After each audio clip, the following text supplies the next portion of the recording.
Hello students, good morning to all of you. I hope आप सब इस lockdown में बहुत बोर हो रहे होंगे, तो क्यों ना हम क्लास 12th की प्रिपरेशन अभी से शुरू कर दें। तो मैंने डिसाइड किया है कि हम सबसे पहले अपने बुक टी.एस. गरेवाल का चैप्टर नंबर 1 स्टार्ट करेंगे। तो see students, our first chapter is accounting for partnership forms fundamentals.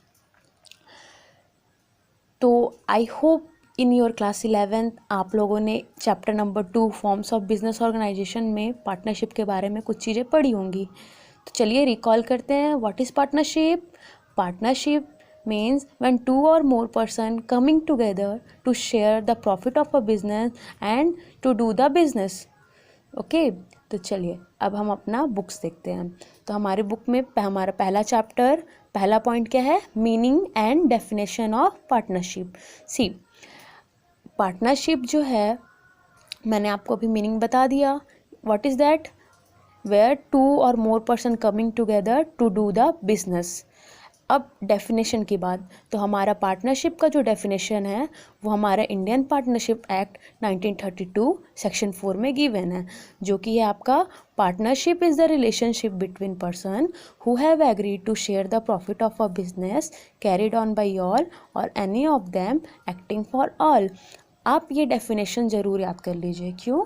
क्योंकि ये डेफिनेशन आपकी हेल्प करेगा बाकी कैरेक्टरिस्टिक समझने में। तो मैं आपको कैरेक्टरिस्टिक थोड़ी देर बाद बताऊंगी, क्योंकि हमारा नेक्स्ट पेज में हमारे कैरेक्टरिस्टिक्स हैं। लेकिन उससे पहले हम ये देखें कि पार्टनर्स क्या होते हैं, फर्म क्या होता है और फर्म का नाम क्या होता है। तो जो पर्सन पार्टनरशिप करते हैं तो उसमें जो पर्सन्स होते हैं, जो कि 2 या 2 से ज़्यादा हो सकते हैं आपके, तो उनको बोला जाता है पार्टनर्स। और जब ये सारे लोग एक साथ मिल के आते हैं तो इनको बोला जाता है फर्म। और क्योंकि ये आपका पार्टनरशिप है तो जो बिज़नेस का जो नाम होगा वो किसी एक पार्टनर के नेम पे नहीं बल्कि फर्म के नेम पे होगा। ठीक है।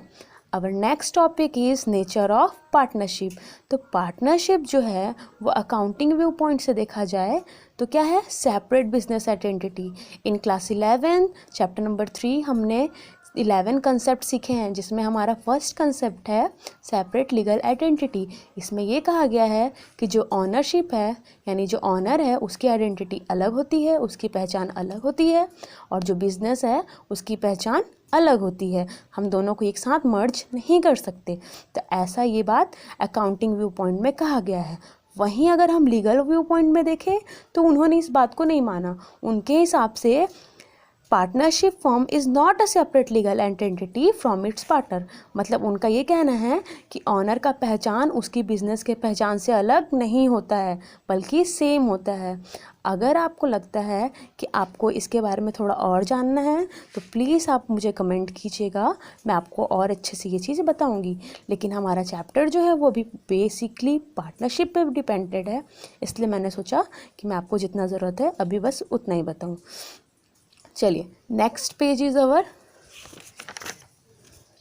Characteristic of partnership. मैंने आपको थोड़ी देर पहले ही बताया था कि आप डेफिनेशन ज़रूर याद कर लीजिएगा, क्योंकि डेफिनेशन के हेल्प से आपको कैरेक्टरिस्टिक समझने में आसानी होगी।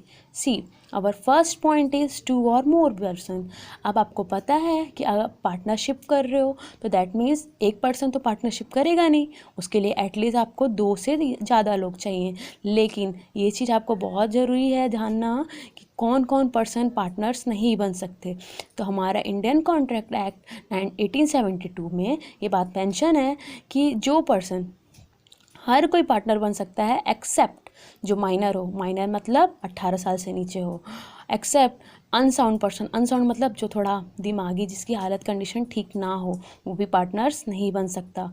Next, person disqualified by law. That means कोई ऐसा इंसान जिसने कुछ गलत काम किया हो और उसको लॉ के हिसाब से डिसक्वालीफाई कर दिया गया हो, तो वो भी पार्टनर्स नहीं बन सकता। तो इन 3 के अलावा बाकी सारे लोग पार्टनर्स बन सकते हैं। उसके अलावा भी हमारे कंपनीज एक्ट 2013 में मेंशन है कि कोई भी पार्टनरशिप करने के लिए कम से कम मिनिमम 2 लोग चाहिए, मिनिमम 2 मेंबर्स चाहिए। और हमारा जो मैक्सिमम है वो हमारा क्या है? 100 के आसपास है। ठीक है।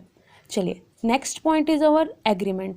अब आपको पता है कि आप पार्टनरशिप कर रहे हो, दैट मीन्स आपको बहुत सारी चीज़ों का एग्रीमेंट बनाना पड़ेगा, एक दूसरे से डिस्कस करना पड़ेगा।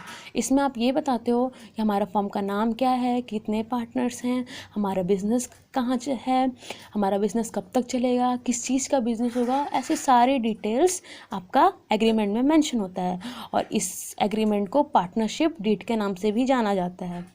Third point is your lawful business. Lawful business means अब आप जो बिजनेस कर रहे हो वो लॉफुल होना चाहिए। अब ऐसा तो नहीं है कि आपने पार्टनरशिप खोला कि चलो चोरी करते हैं, अब चोरी करने वाला बिजनेस लॉफुल थोड़ी ना होगा। तो आपको क्या करना है, ऐसी बिजनेस करनी है जो लॉफुल बिजनेस हो। नेक्स्ट, प्रॉफिट शेयरिंग, मतलब अब आप पार्टनरशिप कर रहे हो तो कुछ ना कुछ तो अर्न करोगे ना, तो ये क्या है आपका प्रॉफिट शेयरिंग, मतलब जो भी आप प्रॉफिट करोगे वो एक दूसरे के साथ शेयर करोगे। आप प्रॉफिट के साथ साथ लॉसेस भी कभी कभी होती हैं तो हम लॉसेस भी शेयर करते हैं, लेकिन क्या है ख़ास बात कि हमारे पार्टनरशिप डीड में ऐसा कुछ मेंशन नहीं है, लेकिन रियल लाइफ में अगर देखा जाए तो अगर हमें लॉस होता है तो हम लॉस भी शेयर करते हैं।